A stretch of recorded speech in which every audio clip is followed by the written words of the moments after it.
स्वागत है आपका स्टेट न्यूज बुलेटिन में और मैं हूं आपके साथ अदिति। चलिए खबरों पर जाने से पहले नजर डाल लेते हैं हेडलाइंस पर। पश्चिम बंगाल राज्यपाल धनखड़ आज नंदीग्राम के हिंसा प्रभावित क्षेत्रों का करेंगे दौरा, ट्वीट कर दी जानकारी। प्रधानमंत्री मोदी ने आज 11 बजे बुलाई है उच्च स्तरीय बैठक, टीकाकरण और कोरोना पर हो रही है चर्चा।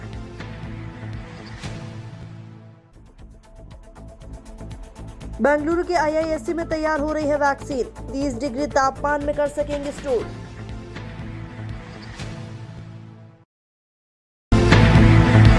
और अब खबरें विस्तार से।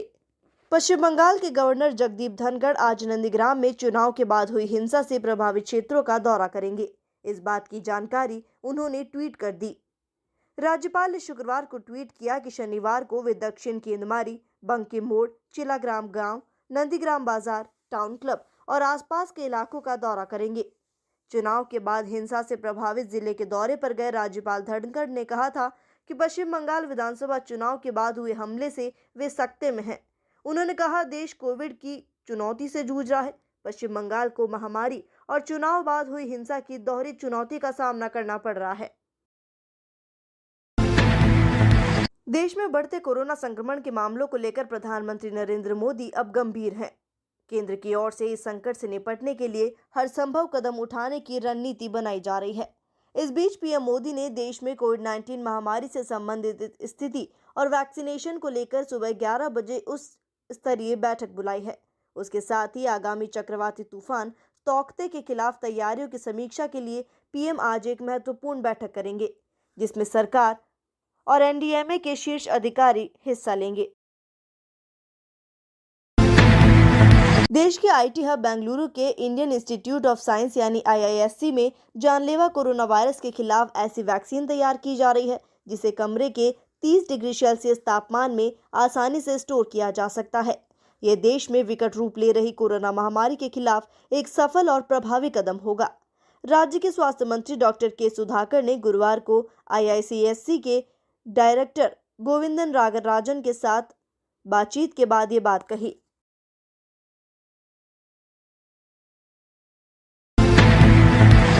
खबर बारा के छिपा बड़ौद से है, जहां कस्बे के पंजाब कॉलोनी स्थित ईदगाह मस्जिद में शुक्रवार को ईद शहर काजी मंसूर अहमद ने कोरोना गाइडलाइन के तहत नमाज अदा कराई। शहर काजी मंसूर अहमद ने बताया कि शुक्रवार को ईद की नमाज कोरोना गाइडलाइन के तहत प्रशासन की इजाजत पर ईदगाह मस्जिद में 5 जनों ने अदा की। मुल्क के अमन चैन और कोरोना महामारी के खात्मे की दुआ की गई। साथ ही सभी क्षेत्रवासियों ने अपने अपने घरों पर ईद की नमाज अदा की। उन्होंने अपील की कि कोरोना गाइडलाइन की पालन करें और लोग घरों में ही रहें। इस दौरान शहर काजी मंसूर अहमद, काजी शहजाद खान, इकराम अली, कालू मंसूरी, नौशीन अली, काली फैजल खान आदि ने ईदगाह पर नमाज अदा की। खबर बीकानेर के कोलायत से है, जहां उच्च शिक्षा मंत्री भंवर सिंह भाटी कोलायत क्षेत्र के दौरे पर रहे। इस दौरान कोलायत और गजनेर CHC का निरीक्षण किया। साथ ही उपखंड स्तरीय अधिकारियों से कोरोना को लेकर समीक्षा बैठक की।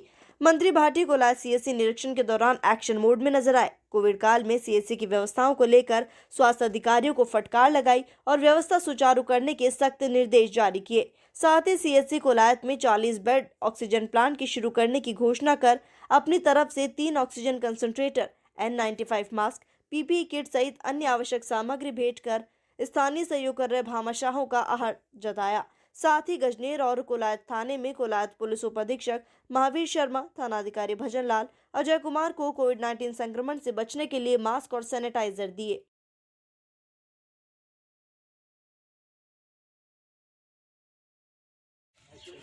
कि कोरोना का जो भी समय चल रहा है, कोरोना की सेकेंड वेव बहुत विकराल रूप से पूरे प्रदेश में, पूरे देश में फैली हुई है और संक्रमण का जो लेवल है वो भी बहुत तेज गति से बढ़ रहा है। ऐसी स्थिति में राजस्थान के मुख्यमंत्री अशोक गहलोत जी पूरी तरह से सजग है, पूरी तरह से सतर्क है और राजस्थान के हर व्यक्ति को, आम आदमी को पूरा इलाज मिले, पूरी सुविधाएं मिले, उस दिशा में सरकार लगातार काम कर रही है। आज मैंने मेरे कुछ हमारे मित्र हैं, उन लोगों के साथ मिल करके हमने जो फ्रंट लाइन पर काम करने वाले हमारे कोरोना के जो कार्यकर्ता हैं, जो वॉरियर्स हैं, उनके स्वास्थ्य का ध्यान रखने के लिए पीपीई किट है, मास्क है, सैनिटाइजर है या दूसरे जो भी सुरक्षा से संबंधित इक्विपमेंट्स है, वो सारे हमने गजनेर सीएचसी में भी, गजनेर पुलिस थाने में भी, सामुदायिक स्वास्थ्य केंद्र कोलायत में भी यहाँ काम करने वाले सभी लोगों को ये उपलब्ध करवाए हैं। और जो फ्रंटलाइन वर्कर्स हैं, निश्चित रूप से वो अपनी जान जोखिम में डाल करके आम आदमी की सुरक्षा के लिए काम कर रहे हैं। कोलायत हॉस्पिटल का भी पूरा निरीक्षण किया है। यहाँ पर प्रारंभिक तौर पर 20 लोगों का एक कोविड केयर सेंटर बनाया गया है और इसमें सारे संसाधन हम उपलब्ध करवा रहे हैं। काफ़ी कंसंट्रेटर जन सहयोग से मिले हैं, सरकार के द्वारा भी उपलब्ध करवाए गए हैं। ग्रामीणों की ओर से सैंपल की जो मांग की जा रही है उसके लेकर देखिए, सैंपलिंग लगातार की जा रही है। सैंपलिंग जहाँ नहीं हो रही है तो वहाँ सैंपलिंग करने के दोबारा अभी जिला कलेक्टर से बात करके ज़्यादा से ज़्यादा सैंपलिंग करवाने का काम भी किया जाएगा। लेकिन मैं सभी ग्रामवासियों से ये कहना चाहूँगा कि हमें इस कोरोना की लड़ाई से हमें खुद लड़ना पड़ेगा। सरकार निश्चित रूप से पूरी तरह से आम आदमी के साथ खड़ी है, पूरी तरह से प्रशासन काम कर रहा है, लेकिन संक्रमण की चेन को रोकने के लिए जब तक हम अपने घरों में नहीं रहेंगे, अपनी सुरक्षा के प्रति जागरूक नहीं होंगे, तब तक हम इस चैन को तोड़ नहीं सकते हैं। इस कोरोना महामारी में भी कोविड सेंटर में जो संसाधनों की कमी है उसको लेकर लोगों के बीच कई तरह के सवाल खड़े हो रहे हैं। देखिए, कोरोना महामारी के समय कोविड केयर सेंटर हमने कोलायत में शुरू किया है, बज्जू में भी हम कर रहे हैं, देशनोक में भी कर रहे हैं। तो निश्चित रूप से 8 ऑक्सीजन कंसंट्रेटर अभी आज से पहले तक चल रहे हैं। 3 ऑक्सीजन कंसंट्रेटर हमने कलेक्टर से, सीएमएचओ से बात करके आज कोलायत सीएचसी को दिलवाए हैं। निश्चित रूप से आने वाले समय में मैं कहना चाहूँगा कि किसी भी तरह की संसाधनों की कमी नहीं रहेगी।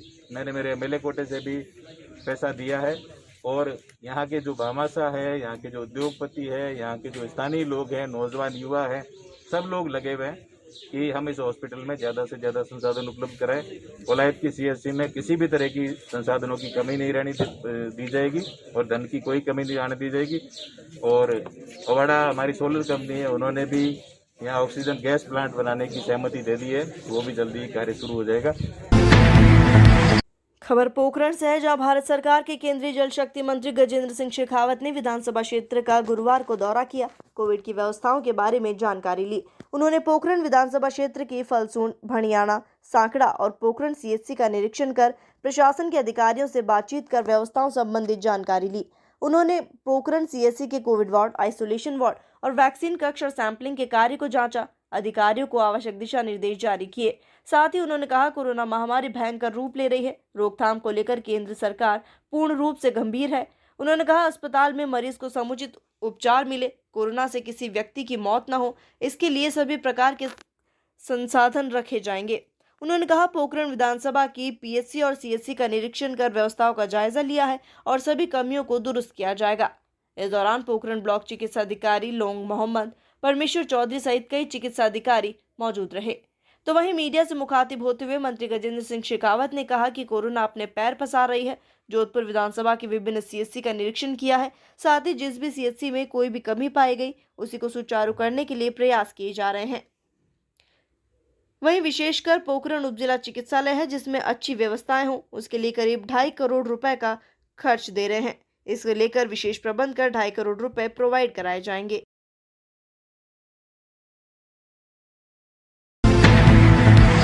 खबर राजधानी जयपुर के पावटा से है, जहां कोरोना के बढ़ते कहर में बेकाबू हुए हालातों में ऑक्सीजन सिस्टम अब दम तोड़ने की कगार पर पहुंच गया है। ऐसे में भामाशाह ने ऑक्सीजन सिस्टम को जीवित रखने का बीड़ा उठाया।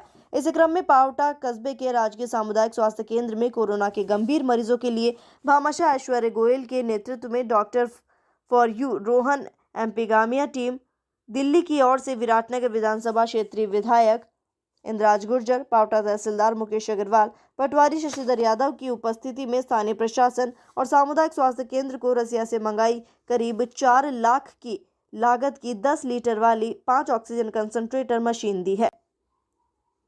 सीएचसी वरिष्ठ चिकित्सक अशोक जाट ने बताया कि ऑक्सीजन कंसंट्रेटर मशीन कोरोना के गंभीर मरीजों के लिए ऑक्सीजन का जनरेशन करेगी।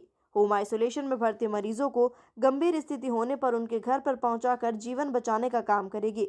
विधायक इंद्राज गुर्जर ने बताया कि कोरोना संक्रमण के चलते अस्पतालों में लगातार ऑक्सीजन की कमी चल रही है, जिसे देखते हुए भामाशाह ऐश्वर्य गोयल की ओर से 5 ऑक्सीजन कंसंट्रेटर मशीन भेंट की गई है, जिसकी राजकीय अस्पताल में बड़ी आवश्यकता थी। इस मौके पर भामाशाह ऐश्वर्य गोयल, उनके ठीकरिया प्लांट मैनेजर सुशील गौड़, सहयोगी पूरन यादव, बबलू वर्मा का विधायक इंद्राज गुर्जर, तहसीलदार सीएससी प्रभारी, कोरोना वार्ड प्रभारी और वरिष्ठ चिकित्सक, सीएससी वरिष्ठ चिकित्सक और ग्रामीणों ने आभार जताया। खबर सीकर के नीमका थाना से है, जहां लॉकडाउन के चलते पुलिस अब सख्त नजर आ रही है। गांव गणेश्वर में शुक्रवार दोपहर को सदर थाना पुलिस ने गांव के मुख्य मार्गों से फ्लैग मार्च निकाला।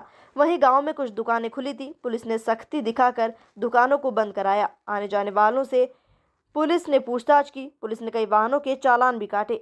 सदर थाना अधिकारी कस्तूर कुमार ने बताया कि फल सब्जी किराना की दुकानों का समय गाइडलाइन के अनुसार निर्धारित है। यदि कोई दुकानदार गाइडलाइन की पालना नहीं करता है तो उसके खिलाफ सख्त कार्रवाई की जाएगी। फिर पुनः गणेश्वर गांव में कोविड-19 गाइडलाइन की पालना में और बाज़ार को वैसे तो खुला ही नहीं हुआ था, लेकिन फिर भी कुछ छोटी दुकान खुली थी, वो बंद करवाई है और सभी को अनाउंसमेंट करवाया है कि दूर दूर रहें, मास्क पहने, सैनिटाइजर का बार बार उपयोग करें। Thank you. खबर जैसलमेर से है, जहां कोविड-19 महामारी के मौजूदा घातक दौर में जन स्वास्थ्य की सुरक्षा के लिए जिला कलेक्टर आशीष मोदी की पहल पर सहयोगी भूमिका निभाने के लिए भामाशाह अब खुले मन से आगे आ रहे हैं। जिला कलेक्टर की प्रेरणा से अब अडानी ग्रीन एनर्जी लिमिटेड द्वारा कोविड से प्रभावित गंभीर मरीजों को ऑक्सीजन उपलब्ध कराने के लिए जैसलमेर जिला प्रशासन को 175 ऑक्सीजन सिलेंडर उपलब्ध कराए गए। जिला कलेक्टर ने कोविड उपचार प्रबंधन को बेहतर बनाने के लिए 175 ऑक्सीजन सिलेंडर का सहयोग उपलब्ध कराने के लिए आभार जताया। उन्होंने कहा, संकट की इस घड़ी में उपलब्ध कराए गए ऑक्सीजन सिलेंडर आमजन के लिए उपयोगी हैं। मानवता के क्षेत्र में ये सेवा का सहभागिता न केवल सराहनीय है बल्कि अनुकरणीय भी है।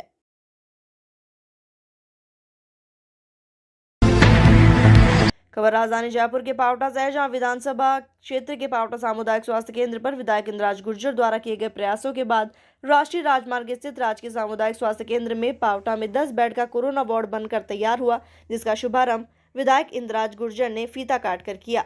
कोरोना वार्ड का शुभारंभ करते हुए विधायक गुर्जर ने कहा कि अब यहाँ के लोगों को कोटपुतली या जयपुर भटकने की जरूरत नहीं। कोरोना संदिग्ध मरीजों के लक्षण के आधार पर जांच कर दवाई देंगे। ऑक्सीजन की जांच कर स्थानीय स्तर पर निःशुल्क ऑक्सीजन मुहैया कराई जाएगी। वे ज्यादा तबीयत खराब होने पर ही जयपुर भेजा जाएगा। वहीं विधायक गुर्जर द्वारा पावटा सीएचसी में ग्रामीणों की समस्याओं को देखते हुए पहले 41 लाख की लागत का ऑक्सीजन प्लांट, जिसका टेंडर हो चुका है, जल्द ही शुरुआत करने, युवाओं के वैक्सीनेशन के लिए 3 करोड़, जन भावनाओं को देखते हुए 25 बेड बढ़ाने के लिए और अब विधायक इंद्राज गुर्जर ने विधानसभा क्षेत्र के अंतर्गत कोरोना वायरस से फैली महामारी के कारण जूझ रहे लोगों की मदद और जनभावना को देखते हुए मंत्री चिकित्सा रघु शर्मा राजस्थान सरकार को अवगत कराते हुए कहा कि यहाँ का मुख्य स्वास्थ्य केंद्र है, जिसमें करीब 900 मरीजों का आउटडोर रहता है, जिसे देखते हुए यहाँ की सुविधा पर्याप्त नहीं है। इसलिए विधायक इंद्राज गुर्जर ने चिकित्सा मंत्री को सुविधाएं देने के लिए और सुविधाओं को बढ़ाने की मांग की है।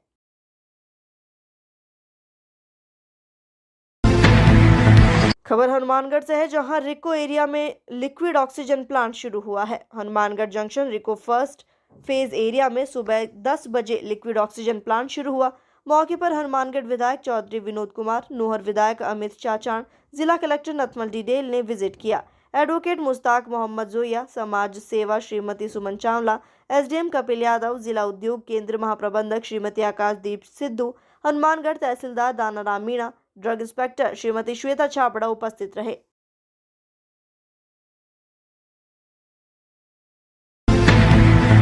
खबर हिंडौन सिटी से है, जहां ऑक्सीजन की किल्लत और रोगियों की परेशानी को देखते हुए अपना घर आश्रम ने कोरोना रोगियों के लिए एक नई पहल की शुरुआत की है, जिसमें 5 नए ऑक्सीजन कंसंट्रेटर रोगियों को उपलब्ध कराए जाएंगे। किसी भी कोविड रोगी को आवश्यकता होने पर संस्था से संपर्क कर कंसंट्रेटर का निःशुल्क उपयोग कर सकेगा। संस्था की इस पहल का शुभारंभ हिंडौन एसडीएम सुरेश चंद यादव द्वारा किया गया।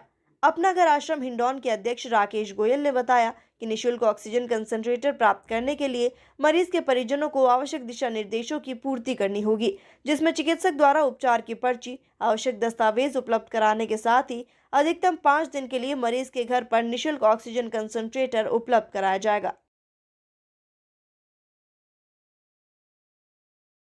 कोविड के पेशेंट हैं जिनकी ऑक्सीजन लेवल 90 से थोड़ा कम है, उनकी सुविधा के लिए अभी वर्तमान में अपनागर आश्रम हिंडोन सिटी में 5 ऑक्सीजन कंसंट्रेटर उपलब्ध करवाने की जो योजना बनाई है वो लाए गए हैं। बहुत ही सराहनीय कदम है। हमारे द्वारा जो भामाशाहों के अनुदान से ऑक्सीजन कंसंट्रेटर हिंडोन राजकीय अस्पताल में उपलब्ध कराए गए हैं, वो भी इनके सहयोग से ही उपलब्ध हुए हैं।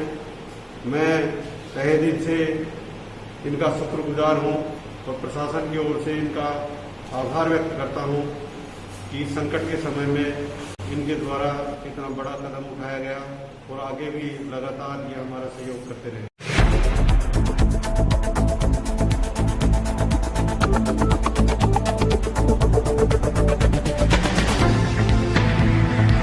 खबर करौली से है, जहां कोरोना काल में राज्य सरकार द्वारा लगाए गए लॉकडाउन के बाद कई मजदूर सहित अन्य लोगों का रोजगार छिन गया है, जिस कारण वे 2 वक्त के भोजन के लिए ही दूसरों पर आश्रित हो गए हैं। ऐसे में सामाजिक संस्था मीम टीम ने जरूरतमंद लोगों की मदद के लिए एक बार फिर अपने हाथ आगे बढ़ाए हैं। संस्था के मीडिया प्रभारी नादिर अली ने बताया कि कोरोना भेदभाव के चलते सभी धर्म और जाति के जरूरतमंद लोगों तक संस्था बिना किसी भेदभाव के अपनी मदद पहुंचा रही है। Movement for education for masses team के सदस्य 30 किलोमीटर दूर तक जरूरतमंद लोगों तक पहुंचकर राशन सामग्री की किट दे रहे हैं। साथ ही दूरदराज के गांव और ढाणियों में सेवा देने में जुटे हैं। खास बात है कि संस्था के सदस्यों ने रमजान के दौरान रोजा रखते हुए अनजान और जरूरतमंद व्यक्तियों के घर जाकर उन्हें खाद्य सामग्री उपलब्ध कराई और उनका ये सेवा कार्य अभी भी जारी है। कस्बे में संचालित सामाजिक संस्था movement for education empowerment for masses की तरफ से कस्बे में ज़रूरतमंद गरीब लोगों की मदद की जा रही है, राशन मुहैया कराया जा रहा है। कोरोना काल कर्फ्यू के दौरान सरकार की गाइडलाइन के अनुसार हम पूरी कोशिश कर रहे हैं, जहाँ तक लोगों को ज़रूरत है राशन की है सामग्री की, तो राशन किट बना के दिया जा रहा है। अभी रमज़ान का भी महीना चल रहा था, तो हमने लोगों से बस यही अपील की, लोग घरों से बाहर ना आएं, हम वहाँ तक लोगों तक राशन मुहैया करा रहे हैं जो भी ज़रूरतमंद है। और हमने जहाँ भी हमने एक हेल्पलाइन नंबर जारी किया हुआ है, तो हमारे हेल्पलाइन नंबर में फ़ोन आता है, जहाँ से भी दूर दराज गाँवों से थोड़ा इनके आसपास क्षेत्रों से, तो हम वहाँ पे मदद पहुँचा देते हैं। साथ ही हमारी मदद करने पहुँच जाते हैं। और हम रमज़ान के बाद ईद की भी किट बना रहे हैं, ईद की राशन सामग्री बना रहे हैं, ताकि हम लोगों के साथ मिलकर ईद मना सकें और हमारा एक ही पैगाम है कि मोहब्बतें बाँटें, नफ़रतें नहीं। तो हम मोहब्बतों को लेकर एक अमन पैगाम भाईचारे के लिए ये कदम उठाया है। और इसके तहत हम लोगों से ये भी अपील करना चाहते हैं कि लोग सोशल डिस्टेंसिंग की पालना करें, सरकार के बनाए हुए गाइडलाइन की पालना करें, दूर रखें, सैनिटाइजर का उपयोग करें, मास्क का उपयोग करें। और इसी के साथ फिलहाल स्टेट न्यूज बुलेटिन में इतना ही। देश और दुनिया की तमाम खबरों के लिए बने रहिए DPK न्यूज के साथ। नमस्कार।